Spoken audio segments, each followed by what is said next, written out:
একটা অত্যন্ত জনপ্রিয় সিরিয়াল যার নাম হচ্ছে সিরিয়াল ময়ূরপঙ্খী। এটা হয় বিকেল 5:30টার স্লটে। তো এই সিরিয়াল নিয়ে আজকে আমি এমন কিছু খবর দিতে চলেছি যেগুলো হয়তো তোমাদের অনেকের ভালো লাগবে, আবার অনেকের খারাপ লাগবে। তো বিশেষ করে একই টপিকের উপরে যখন সিরিয়াল একভাবে চলতে থাকে তখন আমরা সাধারণত বিতর্ক করে থাকি, কিন্তু না, আমরা এবার বলবো আজকে কিছু এমন কথাবার্তা যেগুলো মনে হয় সিরিয়াল কর্তৃপক্ষর জানা খুব দরকার। প্রথমত, তিশাম আর পাপানের বিয়েটা হলো অনেক দেরি করে, যেটা আমাদের একদম পছন্দ ছিল না। তাহলে এটাই করতে পারতো যে একদম শেষে গিয়ে মিল করাতো, কিন্তু না, সেটা করালো না। বিয়েটা দিয়ে দেওয়া হলো এবং দেওয়ার পরে আমি বুঝতে পারছি এটা একটা শিক্ষণীয় বিষয় যে বিধবা বিবাহ করেছে এবং করার পরে বাড়িতে আসার পরে যে যে সমস্যাগুলো দেখা যায় সেই সমস্ত সমস্যাগুলো ফেস করতে হচ্ছে এই মুহূর্তে তিশামকে। তো এই বিষয়টা তো চলেই যাচ্ছে।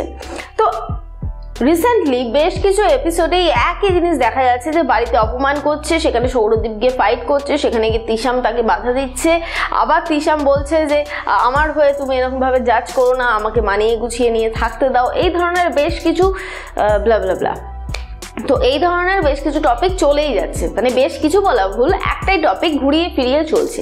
তো আমি জানতে চাই যে এই বাড়ির এই যে সমস্যাটা এটা ঠিক কবে কাটবে?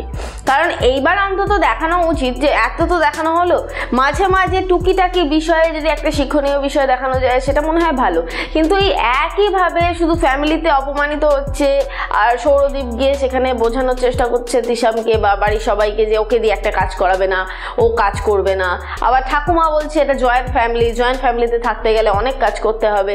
তো ঠিক আছে, এইগুলো এখনকার পরিবারে হয় না, বিশেষ করে সৌরদীপের পরিবারে কিন্তু এইগুলো ছিল না, হঠাৎ করে এই জিনিসগুলো ঢুকলো। তো আমি যেটা জানতে চাই সেটা হচ্ছে এই টপিকটা আর কতদিন ধরে চলবে? এবার অন্তত কিছু টুইস্ট দেওয়া দরকার, এবার অন্তত কিছু আসা দরকার, বিশেষ করে তিশামের গান নিয়ে, কারণ তিশাম গান গেয়ে তো খুব ভালো এবং তিশামের গান শ্বশুরবাড়িতেও হয়েছে, আমি শ্বশুরবাড়িতে গিয়েও সে গান গেয়েছে। তাহলে এবার ওই গানের বিষয়ে নজর না দিয়ে এখনো অবধি পরিবারের এই কুটকাচালি চালিয়ে যাওয়া হচ্ছে কেন?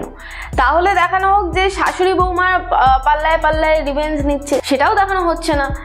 বৌমা একদিক থেকে দমে রয়েছে আর শাশুড়ি, সৎ শাশুড়ি, সে যেটা করছে সেটা হচ্ছে যে একটার পর একটা ঝামেলা ক্রিয়েট করছে আর বৌমা সেটাকে সামলাচ্ছে, কখনো কাপড় কাচা, কখনো বাসন মাজা, কখনো জুতো পালিশ করা, এরপরে সবজি কাটা, এই সমস্ত কিছুই আমরা দেখতে চলেছি এই সিরিয়ালে। কিন্তু ফাইনালি আর কতদিন? একটা টপিকের উপরে দাঁড়িয়ে থাকতে থাকতে থাকতে থাকতে একটা সময় আসবে যে সময় আমাদের এই সিরিয়ালের উপর থেকে ভক্তিটাই উঠে যাবে এবং আমরা তখন মনে করবো যে কি দরকার এসব ফালতু সিরিয়াল দেখার, দরকার নেই, ওর থেকে অন্য কোথাও যাই, অন্য কোনো সিরিয়াল দেখি কাজে দেবে, আর না হলে অন্য কিছু করি। আমরা সেটাই করে থাকি, আমরা মানছি, কিন্তু তাহলে তো সিরিয়ালটা চলবে না। তাই আমি চাইবো যে যত তাড়াতাড়ি সম্ভব যেন এই সিরিয়ালে একটা গান নিয়ে বা সৌরদীপের চাকরি বিষয়ে বা এমন কিছু একটা বিষয়ে যদি এমনভাবে একটা টুইস্ট আনা যায় যে টুইস্টটা আমাদের সবার ভালো লাগবে। অন্তত এরকমটা দেখানো হোক যে সৌরদীপ এবার সিদ্ধান্ত নিয়েছে সে আলাদা হয়ে যাবে, কিন্তু আলাদা হয়ে যাওয়ার আগে তিশাম কিছু কথাবার্তা বলছে, সেখানে মোটামুটি মিটে গেল বিষয়টা এবং ঠাকুমা এই বিষয়টাকে মেনে নিল এবং ঠাকুমা বুঝলো যে মেয়েটা আসলে ভালো, মেয়েটা খারাপ না। তারপরে একটুখানি গানের দিকে যাক বা গল্পটা অন্যদিকে টার্ন নিক, বাট না, একটা টপিকের উপরে আর কতদিন চলবে এই সিরিয়াল? একই জিনিস চলে যাচ্ছে, একঘেয়েমতে জাস্ট আমরা পাগল হয়ে যাচ্ছি যে একঘেয়েমো জিনিস। তিশামের শ্বশুরবাড়িতে তিশামকে অপমানিত করা হচ্ছে, সৌরদীপ মাঝে মাঝে ফাইট করছে, এই জিনিসগুলোই চলছে। ঘরোয়া কুটকাচালি যদি শেষ হয়ে গিয়ে থাকে তাহলে এবার তিশামের গানটা নিয়েও একটু ভাবা হোক। দেখো, এটা আমার মতামত যে এরকমটা হলে আমার মনে হয় ভালো হতো, কারণ এই সংসারের কুটকাচালি আর ভালো লাগছে না। আমরা বুঝতে পারছি যে একটা বিধবাকে বিয়ে করলে বাড়িতে প্রচুর প্রবলেম হয়, সেগুলোকেই ফুটিয়ে তুলতে চাইছেন আমাদের লেখিকা বা লেখক, যাই বলো। তো ফাইনালি আমি মনে করি এবার একটু ইতি টানা দরকার, একটু ইতি টেনে একটু যদি ভালো করে তাহলে মনে হয় না মন্দ হবে। আর টুইস্ট যদি ঢুকতে থাকে এই সিরিয়ালে, কুটকাচালি চলুক, আমি বারণ করছি না যে কুটকাচালি চলবে না, আমি বারণ করছি না যে এই যে শিক্ষণীয় বিষয়গুলো দেখানো হচ্ছে এগুলো বন্ধ হয়ে যাক। আমি শুধু বলতে চাইছি যে এই টপিকটা যেটা চলছে তারই মাঝে যদি কোনো টুইস্ট ঢোকে তাহলে ক্ষতিটা কি এমন হয়। তো যাই হোক বন্ধুরা, এটা আমার মতামত ছিল। এবার আমি চাইবো তোমরা তোমাদের মতামতটা শেয়ার করো। আর খুব শীঘ্রই আমি আবারও বলে রাখছি, কারণ একটা সময়সীমা পেরিয়ে গেছে, আবারও শোনা যাচ্ছে তাড়াতাড়ি আসবে, তো তাড়াতাড়ি একটা টুইস্ট আসতে চলেছে, সেই টুইস্টের এরকম করে অপেক্ষা করো। আর পারলে ময়ূরপঙ্খী সিরিয়ালটা দেখো স্টার জলসা ও স্টার জলসা HD তে ঠিক বিকেল 5:30টার সময়। যারা মিস করছো, এই যে আমি আছি, আমার কাছে যতটুকু যা খবর থাকবে সেটুকুই তোমাদের সামনে বলবো। আর হ্যাঁ, যেটা বলবো সেটা হচ্ছে পারলে এই ভিডিওটা লাইক করো। সিরিয়াল খারাপ লাগার জন্য আমার ভিডিওতে ডিসলাইক করার কোনো মানে নেই।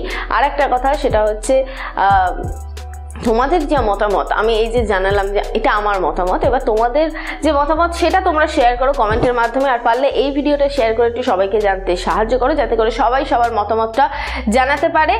আর যেটা বলবো সেটা হচ্ছে ময়ূরপঙ্খী সিরিয়ালের সমস্ত খবর সবার প্রথমে পেতে অবশ্যই করে সাবস্ক্রাইব করো চিরকুট ইনফিনিটি চ্যানেলকে। আর তার পাশে থাকা বেল বাটন অবশ্যই করে ক্লিক করো আমার ভিডিও সবার ফার্স্টে পাওয়ার জন্য। আমি গিয়ে একটা সিরিয়ালের খবর নিয়ে এসি, ততক্ষণের জন্য টাটা।